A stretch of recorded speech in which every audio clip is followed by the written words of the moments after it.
Have Mercedes and Red Bull just been caught cheating, or were they just too clever for their own good? The FIA has just stepped in to kill off a secret qualifying trick that was giving these two powerhouses a massive speed boost right at the timing line. We are talking about a loophole that allowed them to bypass the laws of physics and energy management to steal pole positions by hundredths of a second. But this hack just blew up in their faces.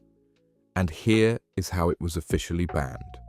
Mercedes and Red Bull found a way to cheat the system without technically breaking a single rule, until now.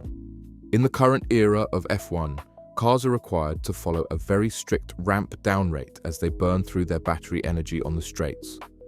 To prevent a dangerous and sudden drop in speed, the FIA demands that power is reduced by 50 kilowatts every second as the car approaches the timing line. This ensures that the transition from full deployment to harvesting is smooth and predictable. However, the engineers at Brackley and Milton Keynes realized that if they could stay at maximum deployment for just a few seconds longer than everyone else, they could gain a massive competitive advantage. By bypassing this mandatory power reduction, they were effectively giving their drivers an extra 50 kilowatts to 100 kilowatts of boost right when it mattered most, the final charge to the line at the end of a qualifying lap. While this gain might only be worth a few hundredths of a second, in a season where the grid is separated by margins thinner than a piece of carbon fiber, that is the difference between starting on pole and starting P5. They found a brilliant but risky loophole in the software regulations that allowed them to keep the tap wide open while their rivals were being forced to pull back. This was the ultimate qualifying weapon, but it relied on a very specific trick involving the MGU-K and the emergency shutdown procedures that the FIA had put in place for safety reasons. So, how did they actually do it? The FIA regulations include a provision that allows teams to ignore the ramp down requirements if the MGU-K is shut down for legitimate technical reasons or an emergency. This is a safety feature designed to protect the power unit from catastrophic damage if the sensors detect a major failure. Mercedes and Red Bull realized that they could program a specific software mode that effectively faked an emergency at the very end of a qualifying lap.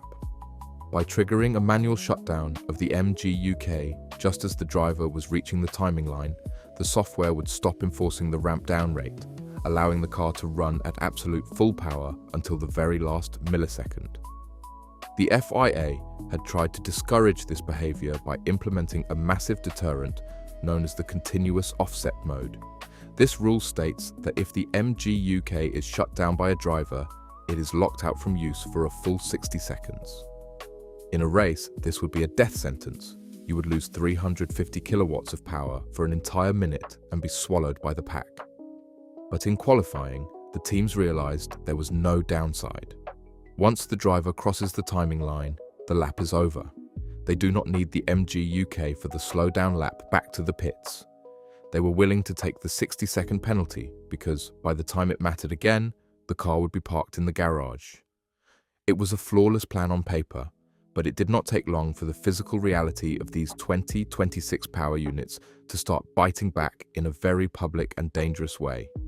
The world finally saw the unintended consequences of this trick during the Japanese Grand Prix at Suzuka. Rivals had already spotted Mercedes and Red Bull using the hack in Australia, but in Japan it became a major safety issue. Because the MGU-K was locked out for 60 seconds after the flying lap, the cars were left limping through the highly technical and dangerous Esses on their in-laps. We saw Kimi, Antonelli and Max Verstappen both struggling to keep their cars moving at dangerously slow speeds while other drivers were still on high-speed flyers. The internal combustion engine alone is simply not designed to handle the car's weight and cooling requirements without the hybrid assistance for that long. The situation reached a breaking point when Albon in the Williams, another Mercedes-powered team, was forced to stop on track entirely during practice because the complications from the MGU-K lockout were too much for the power unit to handle. Suddenly, this clever performance trick was creating a scenario where cars were becoming stationary obstacles on one of the fastest tracks in the world. The FIA had quiet conversations with the manufacturers in Suzuka, making it clear that while the trick was technically within the letter of the law, the safety risks were becoming unacceptable. In qualifying, a driver hobbling around a blind corner at 60 kilometers per hour while someone else is coming through at 280 kilometers per hour is a recipe for a massive accident. Mercedes actually chose to turn the system off for the rest of the Japanese weekend, but the FIA knew they had to take official action before we reached tracks with longer runs to the finish line. Ferrari played a major role in getting this trick banned. After spotting the speed traces from Mercedes and Red Bull in Melbourne, the team from Maranello opened a direct dialogue with the FIA for clarification. While Ferrari accepted that the trick was technically legal under the existing wording, they had major reservations about the safety risks. They were evaluating whether they needed to develop their own version of the hack just to keep up, but they ultimately pushed the FIA to step in instead. They argued that green lighting, a tactic that encourages cars to break down or lose power on track, was against the spirit of the sport. The FIA has now responded by issuing updated technical documents that effectively outlaw the trick for good. They have made it clear that the ability to shut down the MGU-K will remain, but it will no longer be tolerated as a systematic means of increasing performance. The continuous offset function must only be used for its original purpose. Genuine emergencies. Moving forward, the FIA will be scrutinizing the data from the end of every qualifying lap. If a team shuts down their MGU-K to gain that extra 100 kilowatt boost, they better have a real sensor failure or a mechanical issue to show for it. If the data shows the engine was perfectly healthy, the teams will face massive penalties.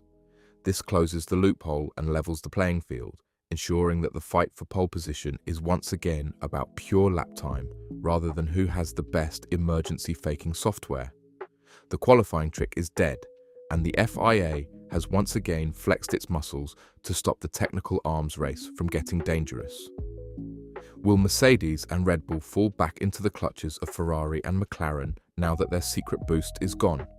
Tell me what you think about this ban in the comments. Is it fair or just a way to slow down the cleverest engineers?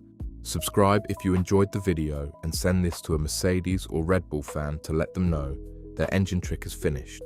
See you in the next one.